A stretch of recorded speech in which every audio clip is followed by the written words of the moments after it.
En este video vamos a hablar cómo estructurar información para crear bases de datos y aprender a visualizarlas para sus historias periodísticas. El objetivo principal para estructurar la información es poder interrogar los datos.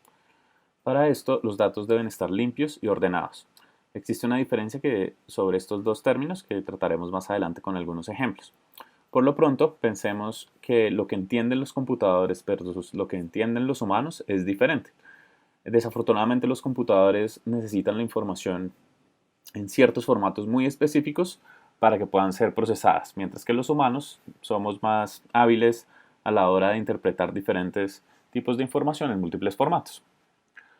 Los formatos más comunes que entienden los computadores para procesar la información son aquellos que nos permiten manipular la información o los datos de una manera más simple, como archivos de Excel, archivos tabulares como CSV o JSON, que son otros formatos de datos estructurados que son, digamos, más específicos para programadores. Por otro lado, tenemos otros tipos de datos o formatos de datos que se llaman datos no estructurados usualmente, y pueden venir como PDFs, como imágenes, como JPG, como archivos de audio o video. Estos datos no estructurados son más difíciles de procesar, por lo tanto, vamos a revisar algunas técnicas de cuáles formatos existen y cómo podemos trabajarlos de manera que podamos construir tablas que son muy importantes para el análisis de datos. Los formatos de datos básicamente son la forma en que podemos decirle a un computador que entienda cómo interpretar la información que le estamos poniendo. Si tienen alguna familiaridad con Excel, pueden ver que en Excel podemos seleccionar los tipos de datos como porcentajes, monedas, incluso algunos valores de categorías como nombres de ciudades.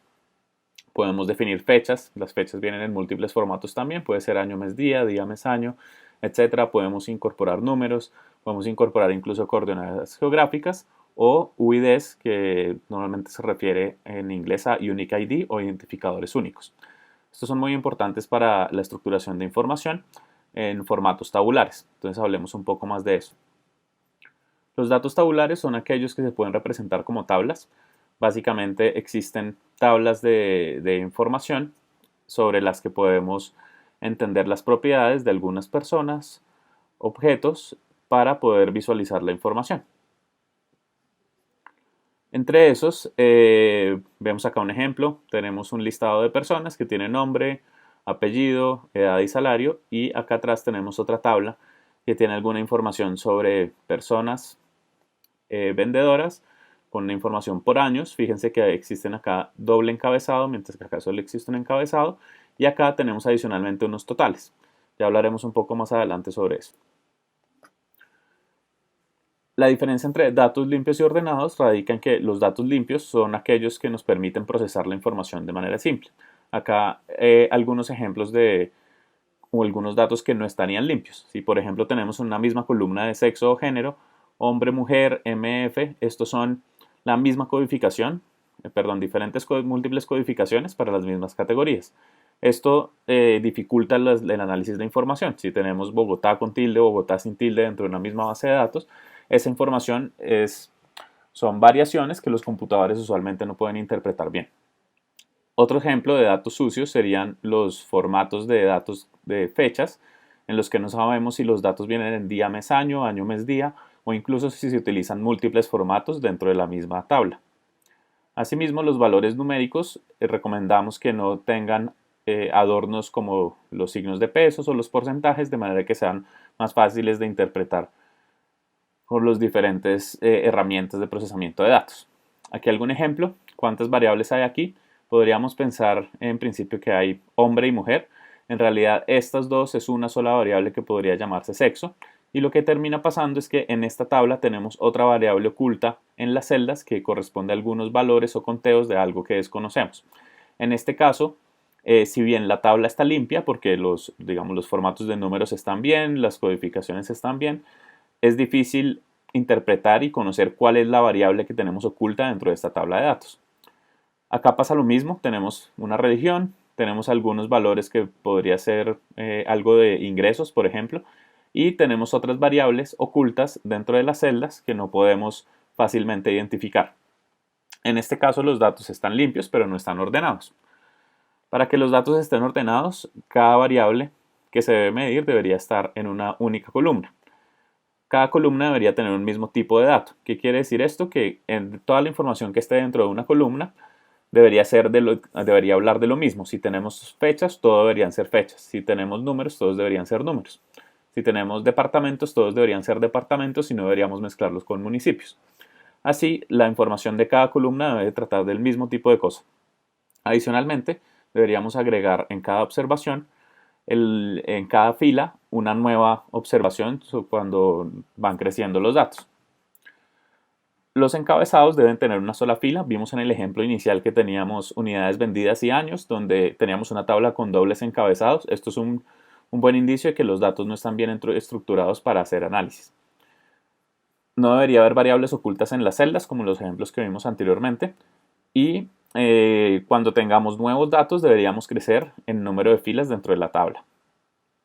Adicionalmente, si tenemos alguna problemática en particular, por ejemplo, un análisis de compras públicas, podríamos pensar que en una única tabla podríamos llenar la información, pero es común en estos casos que se requieran múltiples tablas. Una tabla, por ejemplo, para contratos, otra tabla para proveedores y otra tabla para entidades o entidades públicas. Lo que quiere decir esto es que cada tabla debería tener la información correspondiente a cada tipo de cosa que queremos medir. Entonces, si tenemos una tabla de ciudades, pues eso no deberíamos mezclarla, por ejemplo, con una tabla de departamentos. Y así podríamos tener una visión más concisa sobre la información que estamos estructurando. Miremos un ejemplo. En esta tabla de datos vemos que existen diferentes tipos de formatos de fecha dentro de la misma columna, entonces estos datos no están limpios. Adicionalmente vemos acá un México con tilde y un México sin tilde, que básicamente son la misma categoría, pero el computador no sabe interpretarla de esa manera. Entonces, este es un ejemplo de errores comunes que podemos ver a la hora de estructurar información. Una forma de estructurar información práctica para tener los datos de la mejor forma de manera que podamos interrogarlos es esta.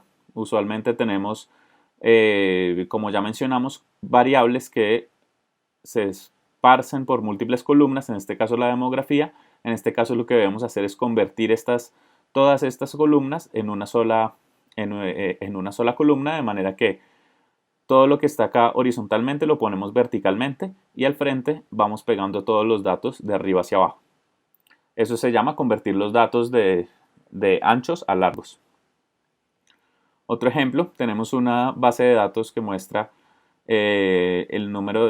los nombres de diferentes variaciones de palabras en español.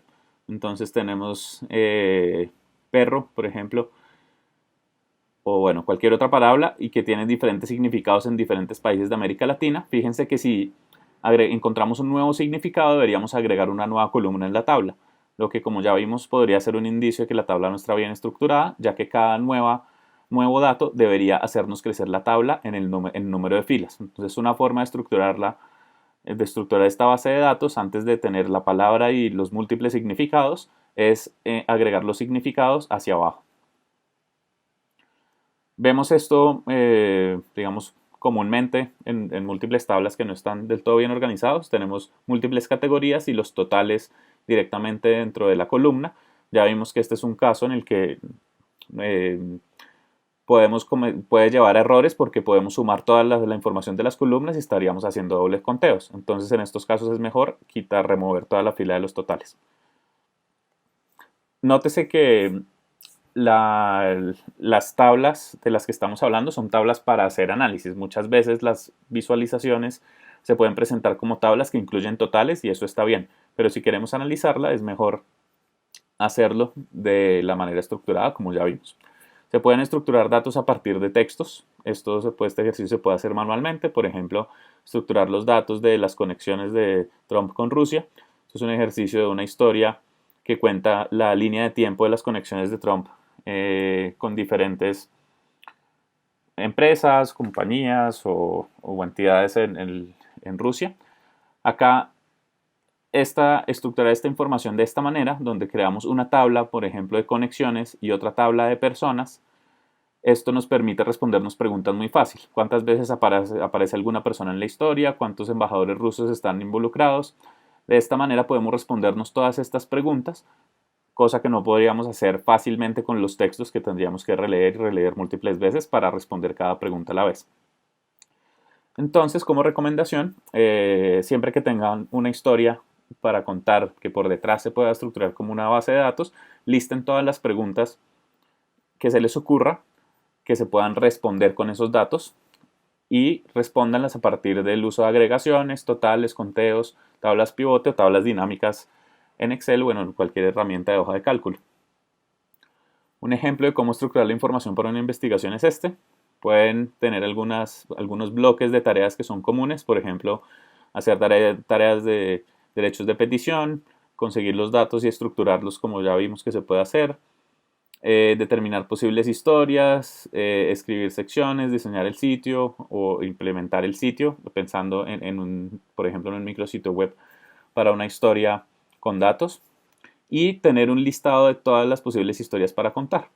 Lo más importante en este proceso es que siempre vamos a tener múltiples historias que podríamos contar, como vimos inicialmente en el proceso. Si tenemos una base de datos cualquiera, podemos contar múltiples historias a partir de la misma base de datos. Lo importante es tener ese listado extensivo de preguntas, el listado de datos, priorizar las preguntas y los datos y sobre todo seleccionar una pregunta principal que oriente la investigación. Muchas gracias. No olviden que pueden probar herramientas de visualización y análisis de datos directamente en datasketch.co.